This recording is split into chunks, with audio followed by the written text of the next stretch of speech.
Bismillahirrahmanirrahim. Allahumma sholli wa sallim ala Sayyidina Muhammad wa ala ali Sayyidina Muhammad.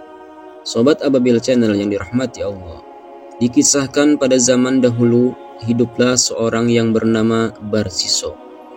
Orang-orang memanggilnya Barsiso Al-Abid. Al-Abid adalah gelar yang disematkan oleh orang-orang itu karena dia merupakan seorang abid, yaitu ahli ibadah. Gelar itu bukan sekedar gelar-gelar panggilan iseng belaka, akan tetapi memang gelar yang layak disandangkan kepada Ki Barsiso. Karena memang orang ini sangat tekun sekali beribadah. Bahkan saking tekunnya Ki Barsiso ini beribadah, sampai-sampai malaikat pun terkagum-kagum atas ibadah yang dilakukannya. Ki Barsiso juga merupakan seorang guru spiritual yang sangat ulung. Konon ia memiliki 60.000 murid yang semuanya berilmu tinggi dan memiliki karomah yang luar biasa. Namun di tengah-tengah kekaguman para malaikat itu, ternyata Allah Subhanahu wa Ta'ala justru berpandangan sebaliknya. Dalam pandangan Allah, Ki Barsiso adalah pengikut setan yang tersungkur ke dalam lembah derajat setan yang sangat hina. Malaikat pun tercengang mendengarnya. Mereka pun menerka-nerka akan takdir. Apakah yang membuat Ki Barsiso jatuh tersungkur ke dalam golongan setan yang hina? Bahkan Ki Barsiso, si ahli ibadah yang sangat ulung ini, menghembuskan nafas terakhirnya, meninggal dunia dalam keadaan su'ul khotimah atau meninggal dalam keadaan yang buruk. Na'udzubillah thumma na'udzubillahi min dzalik. Kisah tentang Ki Barsiso ini tertulis di dalam kitab Masoibul Insan min Makaidis Syaitan, yang berarti kemalangan manusia berasal dari intrik setan atau kelicikan setan. Kitab ini ditulis oleh Syekh Al-Maqdisi Al-Hambali. Di dalam dunia kepesantrenan Nusantara, nama Barsiso kurang tersohor alias tidak terlalu dikenal karena para santri lebih dekat dan lebih mengenal nama Ki Barsiso. Sebelum melanjutkan kisah ini, mari dukung channel ini untuk terus berkembang dengan cara mensubscribe dan memberikan like. Silahkan share cerita ini jika bermanfaat, dan semoga apa yang kalian lakukan dinilai sebagai amal jariah karena telah membantu penyebaran kisah-kisah Islami kepada masyarakat muslimin Indonesia bahkan dunia. Al-Kisah, Kiai Barsiso adalah seorang ahli ibadah yang sangat zuhud sekali. Beliau beribadah di dalam kuil selama 70 tahun yang tidak pernah bermaksiat sekalipun, tidak pernah berbuat maksiat sedikit pun. Lalu iblis ingin menggodanya dengan ilmu hilah atau ilmu rekayasa. Maka pada suatu saat dia mengumpulkan para pembesar setan dan dia berkata, "Adakah di antara kalian yang mampu merusak Barsiso?" Suasana hening, tidak ada jawaban. Kemudian iblis mengulangi lagi, "Apakah di antara kalian ada yang sanggup untuk merusak Barsiso?" Tiba-tiba salah satu setan yang duduk di situ berkata kepada iblis, "Saya sanggup untuk merusaknya. Saya akan terus berusaha untuk merusaknya." Akhirnya setan itu pun berangkat ke tempat Barsiso dengan mengenakan pakaian ulama, dengan mengenakan sesuatu di kepalanya, kemudian datang ke kuil Ki Barsiso dan memanggilnya. Akan tetapi Barsiso tidak menjawabnya. Dia tidak pernah berhenti dari ibadahnya kecuali 10 hari sekali, dan tidak pernah berbuka kecuali 10 hari sekali. Ketika setan ini tidak mampu mengambil perhatian Ki Barsiso, maka dia berpura-pura sholat dan beribadah di dalam kuil itu. Maka setelah proses selesai dari sholat dan ibadahnya, dan ia ingin beranjak keluar, kemudian dia melihat setan ini tampil seperti ulama yang sedang sholat dan beribadah dalam bentuk yang sangat bagus. Karena melihat keadaan setan yang seperti itu, maka Ki Barsiso berkata kepadanya, "Mengapa kamu tadi memanggilku, wahai Tuan, sementara aku sedang sibuk sholat? Apakah yang kamu perlukan?" Setan itu menjawab, "Saya ingin belajar ilmu dan menirukan amalanmu." serta kita bersama-sama beribadah sehingga aku bisa mendoakanmu dan kamu juga bisa mendoakanku, kata setan. Kibar Siso belum menyadari bahwa yang hadir di depannya kali ini adalah setan yang berwujud manusia. Kemudian Kibar Siso menjawab, "Saya tidak bisa bersamamu." Setan pun terheran-heran mendengar jawaban Kibar Siso. Bagaimana mungkin ada seorang ahli ibadah yang tidak menginginkan ada orang lain yang mengikuti ibadahnya? Di dalam keheranannya, setan kemudian bertanya, "Wahai Kibar Siso, mengapa saya tidak diizinkan untuk beribadah bersamamu?" Maka Kibar Siso kemudian menjawab dengan sikapnya yang sangat bijaksana, "Saya tidak bisa beribadah bersamamu, karena jika kamu seorang mukmin, maka kamu akan secara otomatis mendapatkan bagian dari doaku yang telah kutujukan kepada semua orang mukmin di dunia ini." Kemudian Kibar Siso pergi meninggalkan setan itu. Dia beranjak untuk sholat lagi. Setan yang dalam keadaan masih bingung, tiba-tiba dia memiliki ide tambahan. Ia pun beranjak sholat di belakang Kibar Siso. Akan tetapi kali ini Kibar Siso ternyata tidak selesai-selesai dari sholatnya. Kibar Siso tidak menoleh kepadanya selama 40 hari. 40 hari kemudian setelah Kibar Siso selesai dari sholatnya, dia melihat setan masih dalam keadaan berdiri sedang melaksanakan sholat. Tatkala dia melihat kesungguhannya, maka dia berkata kepada setan itu, "Wahai Tuan, apa yang kamu butuhkan?" Suasana hening. Kemudian dengan sangat meyakinkan setan itu menjawab, "Saya ingin kamu mengizinkan aku untuk masuk ke dalam kuil bersamamu." Lalu Kibar Siso memberikan izin dan mereka kemudian naik ke kuil beribadah di dalam kuil bersama-sama. Selama beberapa waktu dan tidak terbuka dan tidak juga berhenti dari beribadah kecuali setiap 40 hari, bahkan terkadang sampai dengan 80 hari, hari-hari ini mereka lalui bersama-sama.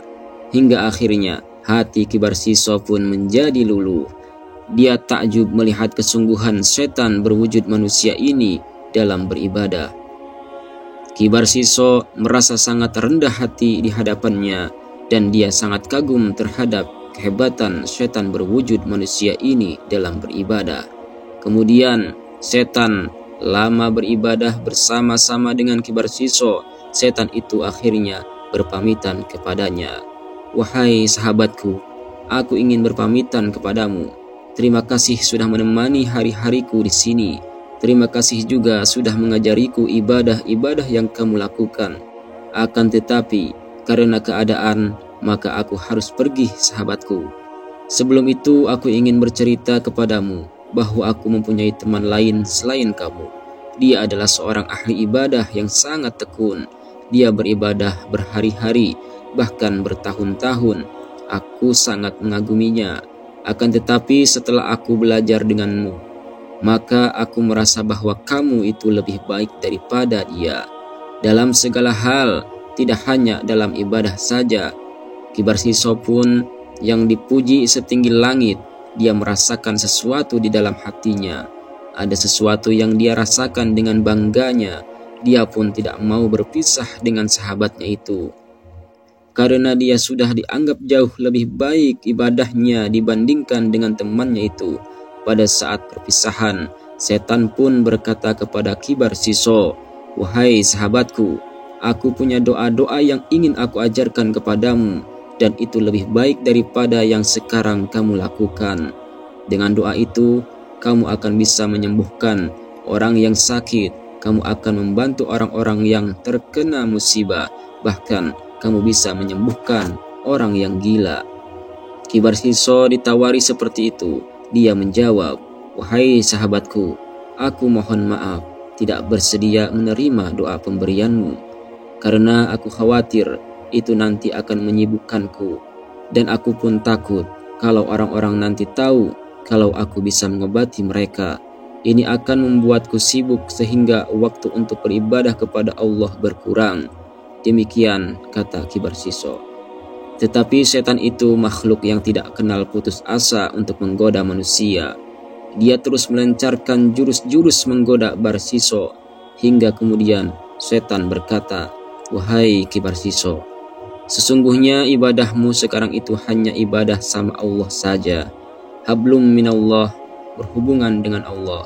Kamu tidak melakukan hablum minannas, berhubungan dengan manusia. Padahal sebagai ahli ibadah, kamu itu harus lengkap ibadahnya. Harus hablum minallah dan hablum minannas." Bayangkan kalau orang-orang itu sembuh dari sakitnya, kemudian mereka menjadi ahli ibadah sepertimu. Kamu tahu sendiri kan bagaimana besarnya amal ibadahmu di hadapan Allah nanti. Itu kan termasuk dalam ibadah jariyah, masuk dalam amal jariyah yang akan memberatkan timbanganmu di akhirat nanti. Begitulah setan membujuk Kibar Siso, hingga akhirnya Kibar Siso pun bersedia untuk diajarkan doa-doa dari sahabatnya itu. Setelah Kibar Siso berhasil diajari doa-doa penyembuhan, maka setan itu pun pergi dari kuil Kibar Siso. Dia menuju pemukiman penduduk. Kemudian dia mencekik seorang perempuan di sana. Setelah itu, perempuan itu pun dibuat sakit yang tidak ada seorang pun bisa menyembuhkannya. Setelah perempuan itu menjadi sakit, setan itu pun pergi kepada keluarganya. Dia berkata kepada keluarganya, "Wahai saudaraku, sesungguhnya aku memiliki sedikit ilmu pengobatan. Kalau diperkenankan untuk mengobati keluargamu ini, maka aku akan mengobatinya. Apakah aku boleh mengobatinya sekarang?" Kemudian keluarga yang sakit ini pun berkata, "Terima kasih banyak Tuan. Engkau adalah orang asing, tapi engkau bersedia menawarkan bantuan kepada keluarga kami. Silahkan Tuan, jika Tuan berkehendak untuk mengobatinya, kami sangat berterima kasih." Kemudian setan pun melakukan beberapa gerakan dan memberikan ramuan untuk mengobati orang itu. Beberapa kali setan datang dan melakukan pengobatan secara gratis, akan tetapi si pasien tidak juga kunjung sembuh.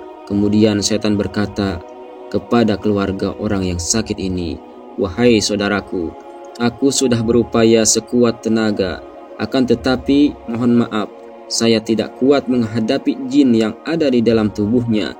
Jin yang ada di dalam tubuh keluargamu ini sangatlah kuat. Tetapi jangan putus asa, aku punya kenalan seorang yang sangat alim, zuhud, dan ahli ibadah. Orang itu apabila berdoa kepada Allah pasti akan terkabulkan. Ketika dia meminta sesuatu pasti diberikan. Maka saudaraku, pergilah kalian kepada orang itu." Orang itu bernama Barsiso. Kemudian keluarga yang sakit ini pergi kepada Barsiso. Mereka meminta untuk didoakannya. Maka Kibar Siso pun berdoa, dan kemudian setan yang ada di dalam perempuan yang sakit ini pun pergi. Perempuan yang sakit pun mendadak sembuh dan pulih lagi, bahkan lebih baik dari sebelumnya. Ini adalah jebakan setan yang pertama. Kemudian setan melakukan hal yang serupa ke orang lain. Dia membuat orang lain sakit, dan kemudian mereka menasihati agar orang-orang itu berobat kepada Kibar Siso. Dan ternyata mereka semua sembuh setelah datang kepada Kibar Siso. Hingga kemudian setelah itu membuat sakit salah seorang putri yang merupakan keluarga kerajaan Bani Israel. Bapak dari putri ini dulunya adalah raja, akan tetapi setelah ia meninggal, tahta kerajaan diturunkan kepada penggantinya, yaitu saudara laki-lakinya atau paman si gadis ini. Gadis malang ini dibuat sakit oleh setan. Sakitnya sampai berbulan-bulan, bahkan bertahun-tahun. Sudah beragam tabib didatangkan, beragam metode pengobatan sudah dilakukan, akan tetapi si gadis tidak juga kunjung sembuh. Setan pun kemudian mendatangi raja. Dia menawarkan diri untuk memberikan pengobatan kepada gadis itu, padahal ia sendiri yang membuat gadis itu sakit. Kemudian berhari-hari diobati, si gadis itu pun tidak sembuh-sembuh. Hingga akhirnya setan pun menawarkan kepada raja untuk membawa si gadis ini kepada temannya. Setan itu berkata, "Wahai Tuan Raja, hamba mohon maaf karena hamba tidak bisa menyembuhkan Putri Paduka. Sesungguhnya saya tidak kuat karena jin yang ada di dalam dirinya Jin yang mengganggunya ini adalah rajanya jin. Saya tidak mampu untuk mengalahkannya. Akan tetapi, Paduka, saya mengenal seseorang teman yang pandai sekali melakukan pengobatan. Dia merupakan seorang ahli ibadah yang apabila meminta kepada Allah pasti akan dikabulkan. Mendengar harapan yang disampaikan oleh setan itu, sang raja pun bahagia. Dia kemudian berkata, "Wahai Tuan, siapakah orang yang Tuan maksud dengan menunduk takzim?" Setan berkata, "Orang itu adalah guru hamba. Beliau tinggal di sebuah kuil di sudut kerajaan. Namanya adalah Barsiso."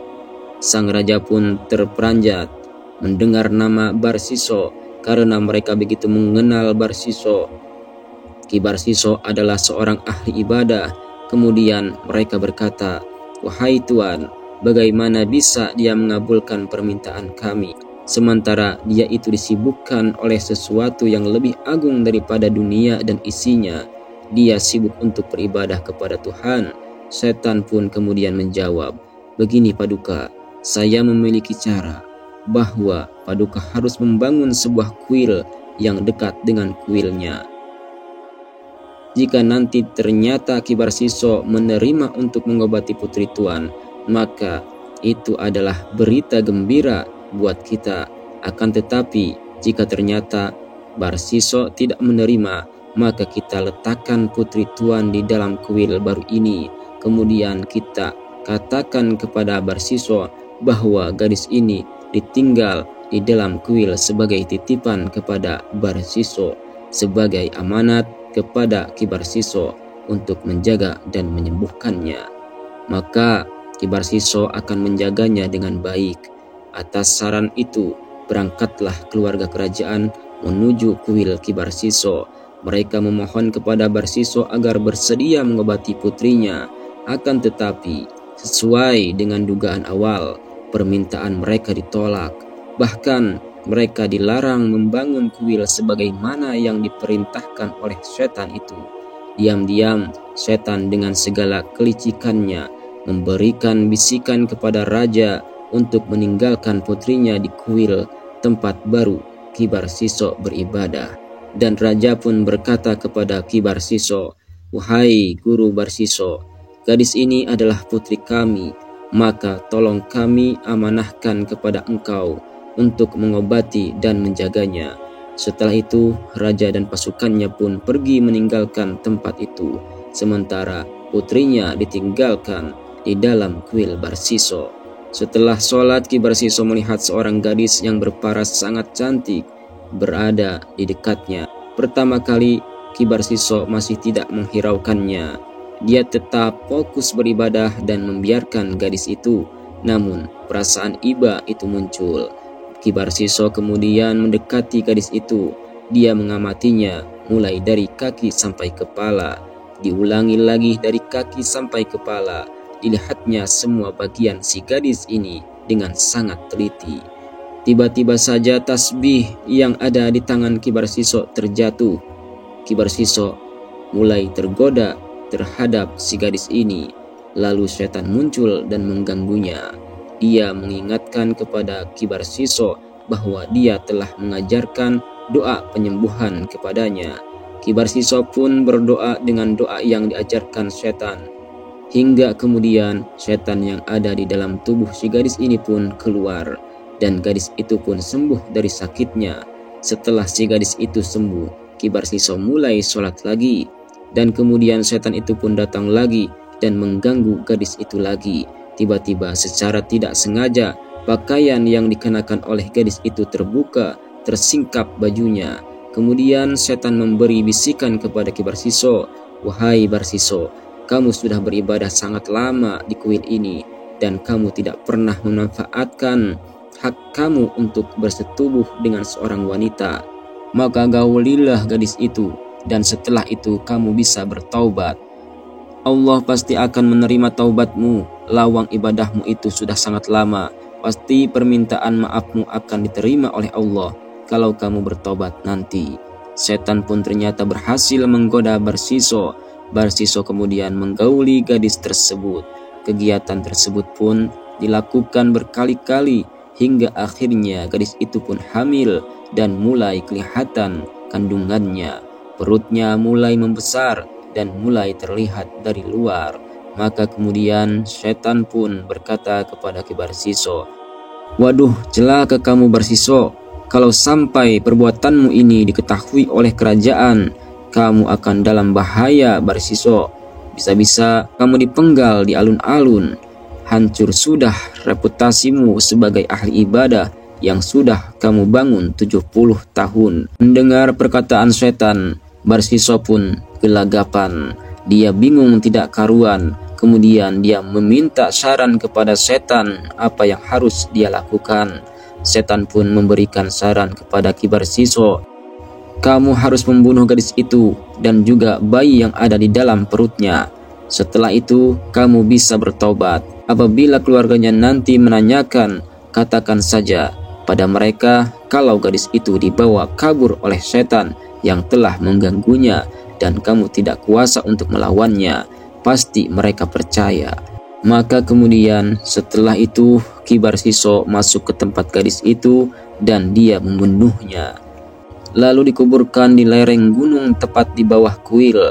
Pada saat Barsiso mengubur gadis itu, setan datang dan menarik ujung pakaian gadis itu sehingga tidak tertimbun tanah secara sempurna. Kemudian baru Barsiso kembali ke kuil dan beribadah. Ia bertaubat kepada Allah atas perbuatannya yang sudah dia lakukan. Beberapa hari kemudian, keluarga kerajaan datang untuk menjenguk putri mereka. Mereka menanyakan keadaannya, "Wahai Tuan Guru, bagaimana keadaan adik kami? Apakah pengobatan yang engkau lakukan ini sudah berhasil?" Kemudian dengan menunduk sedih dan meneteskan air mata, Barsiso menjawab, "Maafkan kami Paduka, sesungguhnya setan datang dan aku tidak mampu untuk melawannya. Setan itu telah membawa pergi putri Tuan." Nampaknya keluarga istana percaya terhadap jawaban Barsiso dan mereka pun pulang. Pada malam harinya, dalam suasana duka, setan datang dan masuk ke dalam mimpi saudara gadis itu. Ia memberitahukan kejadian yang menimpa adiknya. Namun orang tersebut tidak mempercayai mimpi itu dan meyakinkannya berasal dari setan. Setelah 3 malam berturut-turut datang dalam mimpi saudaranya itu, namun tidak dihiraukan. Kemudian setan pun mendatangi saudaranya yang lain untuk memberitahukan seperti yang disampaikannya kepada saudaranya. Ketika saudara-saudara di lingkungan kerajaan ini bertemu, mereka pun saling menceritakan ihwal mimpi mereka. Mereka pun merasa ada kejadian aneh yang pasti dialami oleh jenazah adiknya.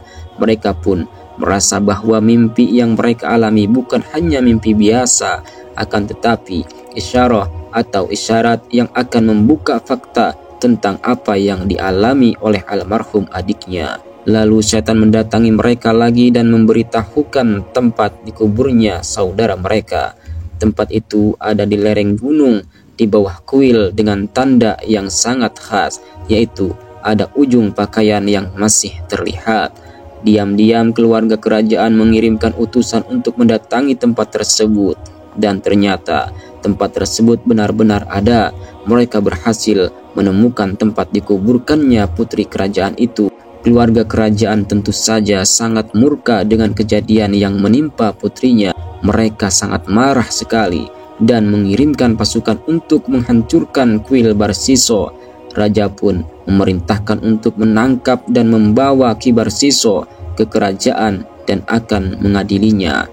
Ki Barsiso pun diseret dari kuilnya, dibawa menuju pusat kerajaan. Sesampai Ki Barsiso di kerajaan, kemudian raja menginterogasi Barsiso dan memerintahkan untuk mengakui perbuatannya. Akan tetapi Ki Barsiso tidak mengucapkan sepatah kata pun. Dia menunggu titah dari sahabatnya yang biasanya memberikan petunjuk-petunjuk melalui bisik-bisikan.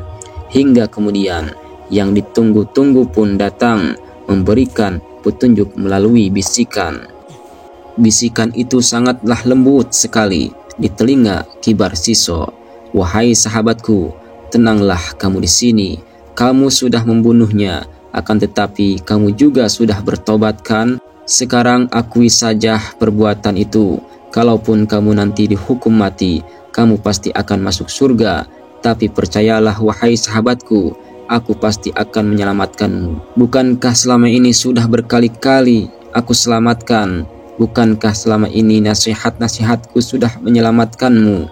Kibar Siso akhirnya mengakui perbuatannya. Lalu sang raja menjatuhkan hukuman mati kepada Kibar Siso dengan cara diikat di kayu dan kemudian disiksa. Pada saat tiang ikatan itulah setan mendatanginya lagi. Lalu setan menawarkan bantuan untuk menyelamatkannya. Kibar Siso pun menanyakan kepada setan, "Wahai sahabatku, bagaimana caranya engkau akan menyelamatkanku sementara aku diikat di tiang seperti ini?" Lalu kemudian setan membisikkan sesuatu kepada Kibar Siso. "Wahai sahabatku, bersujudlah kepadaku," kata setan. "Jika badanmu kesulitan bersujud karena sudah diikat, maka bersujudlah kepadaku di dalam hatimu dan mengedipkan matamu. Akuilah di dalam hatimu bahwa aku akan menyelamatkanmu." Kibar Siso pun mengikuti apapun yang diperintahkan oleh setan itu. Kibar Siso diam-diam bersujud di dalam hatinya, mengakui bahwa setan adalah penolongnya. Setelah itu raja menjatuhkan hukuman mati kepada Kibar Siso. Hukuman mati dengan sangat mengenaskan, kematian su'ul khotimah. Setan kemudian mendekati Kibar Siso yang tengah bernaja dan sakaratul maut. Dengan tersenyum dia berkata, "Wahai sahabatku Barsiso, terima kasih sudah menemaniku. Terima kasih sudah menuruti titahku. Inilah yang saya kehendaki darimu. Akhirnya kamu mengikutiku dan kafir terhadap Tuhanmu. Sesungguhnya aku berlepas dari perbuatanmu dan aku takut terhadap Tuhan semesta alam." Ucapan setan itu sama seperti firman Allah Subhanahu wa taala di dalam Quran surat Al-Hasyr ayat 16 sampai 17 yang berbunyi, "Bismillahirrahmanirrahim. Kamatsali syaitani idh qala lil insani kfur falamma kafara qala inni bari'um minnaka inni akhafullaha rabbal alamin. Fakana 'akibatuhuma annahuma fin nari khalidina fiha wa dzalika jazaa'udz dzalimin." Shadaqallahul azim. Demikianlah sahabatku kisah Barsiso, seorang ahli ibadah yang kemudian meninggal dalam keadaan su'ul khotimah. Sesungguhnya tipu daya setan itu sangatlah lembut.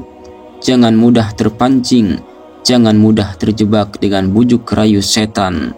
Semoga kita semua bisa mengambil hikmah dari kisah ini dan kita semua bisa menjadi ahli ibadah yang meninggal dengan kondisi husnul khotimah dengan mengucapkan kalimat terakhir, La ilaha illallah Muhammadur Rasulullah.